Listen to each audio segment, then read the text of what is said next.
Hi there, friends. I'll come in here with a quick note to let you know that the first global Product Owner Summit organized by the Scrum Master Toolbox podcast is coming soon.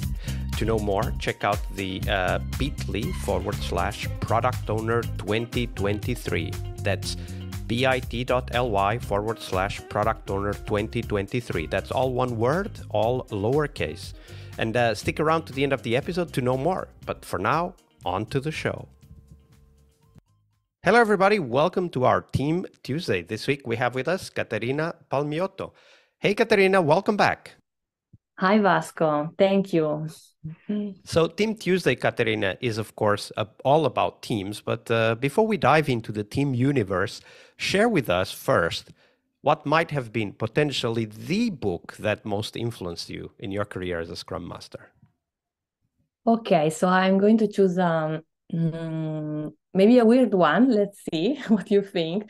So the book that I think most influenced me, it's called Legacy, and it's about it talks about the All Blacks, the culture behind the All Blacks team, and so it's a collection of leadership lesson from the All Blacks, and it was really interesting for me. I would say that it connected all the dots that I had in my mind because when I was at the university, I played rugby for some time. And then when I started working as a Scrum Master, I started noticing a lot of similarities and connection. Of course, I guess the word Scrum doesn't come from nothing. Yeah, of course. There is some connection to rugby right there. Yes, exactly. And but I have to say, I've never really, focused too much on those connection. But when I read the book, it connected all the dots, and it was, a clear vision on why. And I think it was because it talked about the strong culture that there is behind a strong team. And I really like how in the All Blacks culture, they talk about individuals where each individual is a leader in the field, and they prepare each person to be ready to stand up when it's necessary. But at the same time, every one of them is ready to do humble things that need to be done. And that's really something that I like, and I connect also to a Scrum team when they need to do small things just because the team needs those things, even if it's not your main skill. But if you care about the team, you do that. So I really like that. And I like the idea of, focusing on the culture, focusing on the team. And the book says something, reporting a speech from a rugby coach saying that if you focus on the team, the results will follow. Because if you create a better culture than your opposition, in the end, you will win. And that's what I like, because many times, and me, of course, I do the same when I start working with teams. Sometimes I want to focus on concrete stuff, small successes, result that the team can reach immediately. But I think it's important to remember that we always need to think about the culture and what we are, building as idea for the team to be able to always do your best at the end. Absolutely. And it's all about culture in teams. And that is also true when the teams fail, right? When they succeed and when they fail. Yes. So we're going to explore that now, Caterina, because the All Blacks book is talking about a successful culture, right? The culture of success and winning in the field. Yes. But the teams don't always win. And sometimes actually they develop these self-destructive habits or patterns, maybe because of the culture, or maybe the habits develop that culture of failure, right? So tell us a story of one of those teams, Caterina. Tell us a little bit about the context so that we may understand, but then walk us through the steps, like the small things that started happening as they happened that eventually led to trouble in that team. Yes, okay. So if I think about failure, I think about one team in particular, and in this team was developing a software for a, let's say, a large medium company. And so they were all software developers. They had been working together for a while. Maybe there were, more junior member, but they knew each other pretty well. And I remember that when I joined them, I was hearing in every sentence some blame, resentment. There were, a lot of conflicts buried in the past, and they were never. Can you give us an example of what you mean by that? So you said you heard blame, resentment, and conflicts that were kind of there but not being talked about. So how did that come up in the interactions you had with the team? For example, one example, maybe it is really an easy one. There was one day there was a bug coming up, and the discussion about that bug, went on with hundreds of mails between two people of the team. And I was kind of hearing the comments from both of them, and each one of them, was reading, maybe just in one sentence, maybe the comma was wrong, and they was reading an offense there, like, oh, why is she saying this? I mean, how can she say that when she knew that I did that things before? I mean, how can she say that? It was everything like this, like. So they were kind of predisposed to think that the other person wanted to be offensive or aggressive. Yes, exactly. So everything that maybe wasn't perfect could be read as an offense, as an aggression, as something to attack the person personally. And so in that case, since the two people didn't want to talk to each other, because of course there was already something before, they spent, I don't know how much time writing those emails without never reaching the conclusion and the solution for the bug. So that was, an example of what was happening every day in the team. And for example, another thing that I can say, there was one team member.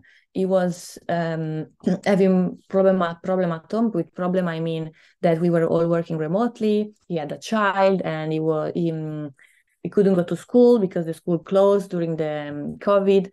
And so he had to stay at home to work. And so he was asking, can I work later in the evening because I need 2 hours in the morning to stay with my son? And so the management said yes, but the team members, some of the team members said, okay, but why can you do that? And why we cannot? I mean, we don't have children, but we want to maybe have the same, freedom to manage our time. And they didn't say this to him. They did say this only with a few people of the team. So, there were a lot of things not properly said, not said in the open with everyone. That was, everything was remaining there without really having a real conflict to solve things. And so over time, I imagine that this grew, right? Like you started to see this in, many interactions, like that email discussion and the colleague that wanted to work later instead of earlier. How did that end up? Well, at the end, it was, so I think this was the main problem for the team. And in the end, we tried to, to bring things up to make them talk. And there were really few successes. For example, I remember that after a while, 2 people in the team, they started to laugh in a conversation. And that was, I know it's something very small, but it really felt for that time a success, something, because they were creating a connection. But it was really, really difficult. And I remember that after a while, what it emerged that it was specifically there was one person in the team who was creating a lot of conflicts.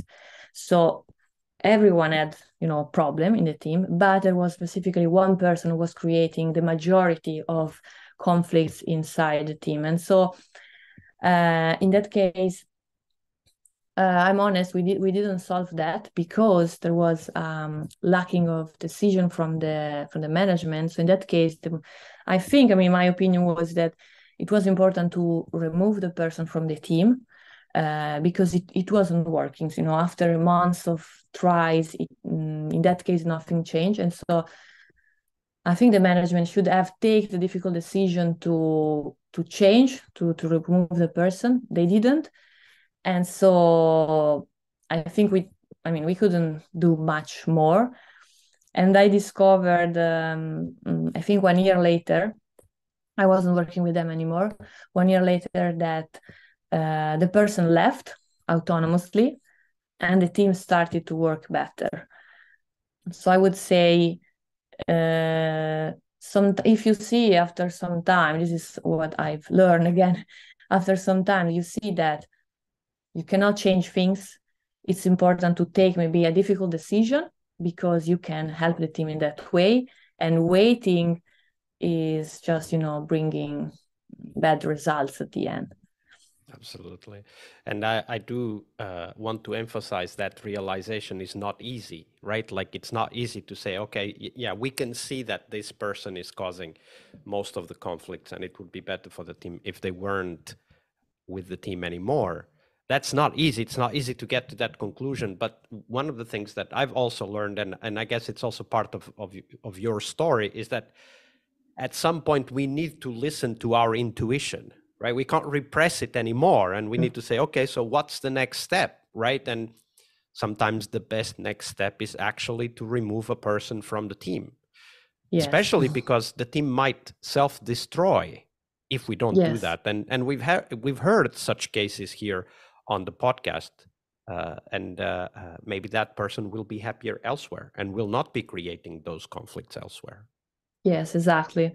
And what, it was most shocking, I think, is that, again, there is a connection with the culture, with the importance of the cultures, because I discovered that that person, when he first joined the company, it wasn't like that, he became in that way after years and years working in that company. And so, of course, the question is there, right? I mean, how is that possible? What kind of culture push a person to become so frustrated, to be able to create so much conflicts in one team? So I guess that it's the teams and the people behaviors always reflect the culture of the company. And that's where probably we should also focus our energy often.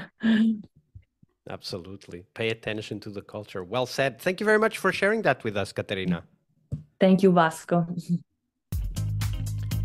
Hi there, Agile friends. Thank you for sticking around. This year's first global summit dedicated to the product owner role in Scrum will have some amazing keynotes and 2 tracks filled with first-hand stories and experiences for product owners to learn more about that critical Scrum role. We'll have Roman Pichler, author and product expert, who will be answering your questions and sharing the most important aspects of the product owner role.